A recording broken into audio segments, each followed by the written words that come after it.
Bomber has two people in it, but most of the F-15s, most of the F-16s, all of the A-10s are single-seat airplanes, and when one gets involved in the combat operation, it gets lonely. There's a lot of other airplanes around, there's a lot of iron in the air, there's a lot of calls on the radio to check left and look right and look for a missile, but it's lonely. We have a report that the U.S. Embassy in Amman, Jordan, has just been evacuated. We have not confirmed that, but we believe it to be true, evacuated as a precaution. The underscore, and anyone who's been in Jordan recently knows full well that the U.S. Embassy there has been on alert for a long time. Jordan is, in many ways, a fragile country. It has the Bedouin population that commands the country, basically in the form of King Hussein. Not to be confused with Saddam Hussein, but King Hussein of Jordan, and it has a very large Palestinian population. And there have been concerns all along that if war should break out, as it has this evening, that some instability could occur in Jordan. But I want to underscore that if there has been any outbreak of any kind of violence in Jordan, we are not aware of it. What we know, and all we know, is that there is a report the U.S. Embassy in Amman, Jordan, as a precaution, has just been evacuated. David Martin is at the Pentagon. David, the war that has started in and around the Persian Gulf is only the beginning. It's what Churchill calls this avalanche of fire and steel from the air. Where is it likely to go from here? Well, it's going to go inevitably toward a ground offensive, which is designed to literally push the Iraqi army out of Kuwait. Now, the real question here is, will the Iraqi army, will the Iraqi military continue to fight under the kind of air bombardment that's going on now? And of course, as of yet, we do not know how successful this air bombardment is. This, again, is just the first wave, and what we're seeing is such a small fraction of what was put together. For instance, the report that 20 F-15Es have left from that base in central Saudi Arabia. Well, we haven't heard anything about the stealth fighter, but there were, I think, 40 stealth fighters in country. We haven't heard anything about the F-111, which was the bomber used to attack Libya back in 1986. That is also in country and is capable of flying low and fast at night. That is also part of the strike package that has been put together. We haven't heard anything about planes launched from aircraft carriers, but those too were part of the strikes that were being put together that will attempt to integrate both the Air Force and the Navy fighters. Now, not everything is going to go at once, because the plan here was to make it virtually around-the-clock, non-stop air assault on Iraq and its military, and we just do not know how successful it is. For instance, one of the prime targets in this early phase is going to be the command and control centers, the bunkers from which Saddam Hussein might be attempting to direct his own forces in response.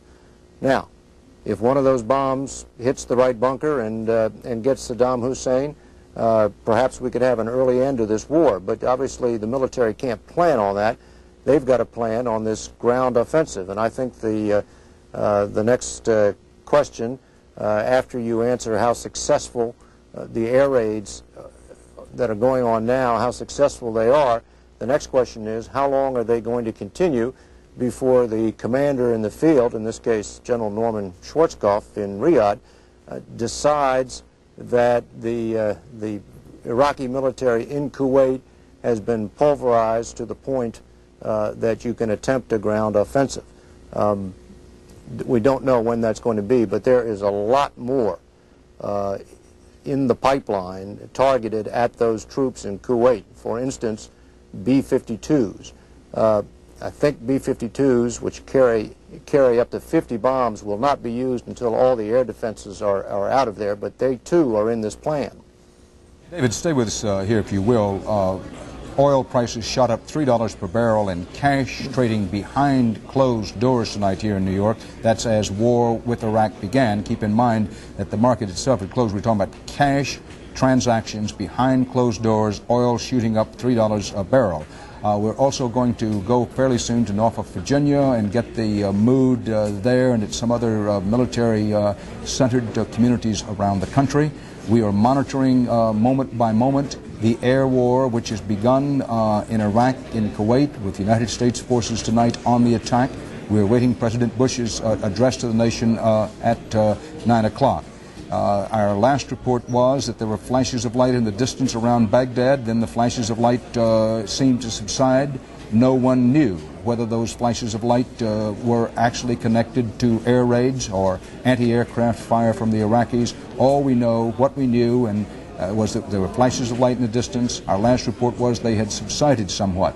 The U.S. military has confirmed, has officially announced, that F-15E Eagle fighter bombers took off from air bases in central Saudi Arabia to run attacks in Iraq, and then later Marlin Fitzwater at the White House, so in his statement, which was short, blunt, to the point, made it clear that the attack was also taking place in Kuwait. So far, air war.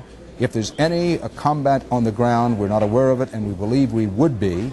How long these airstrikes last, to what extent they're being conducted, is one of the mysteries at the moment as the fog of war begins to descend on Iraq, Kuwait, Saudi Arabia, the Persian Gulf, and that whole area.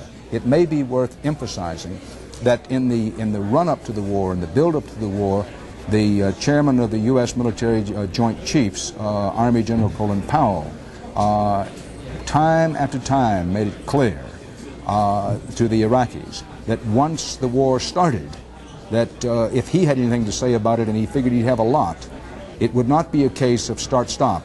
It would be the full force of the United States military. So what David Martin was saying a moment ago may be worth pondering, that we have the first cutting edge of the U.S. military wedge, but there's plenty to come from behind that if the original plan as outlined by General Colin Powell stays.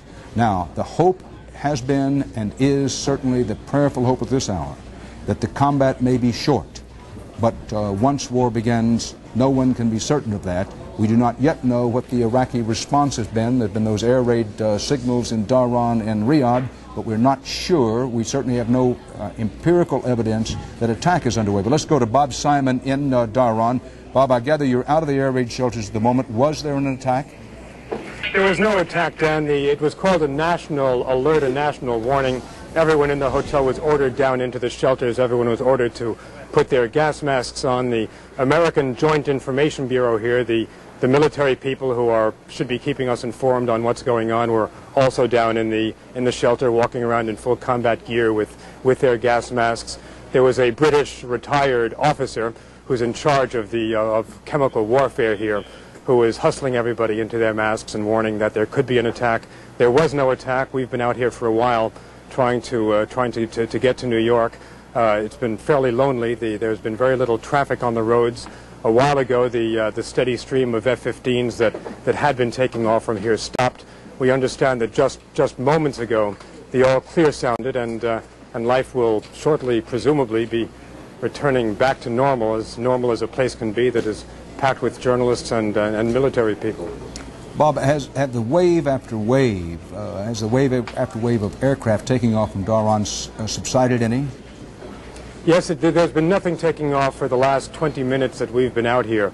In fact, what was the hectic activity of an hour ago has been replaced by what I can only describe as a somewhat eerie silence. Just as the air raid siren was going off, there was an enormous amount of what looked like emergency road traffic. There were a lot of flashing red lights and a lot of sirens. There was some kinds of security vehicles and ambulances, I believe.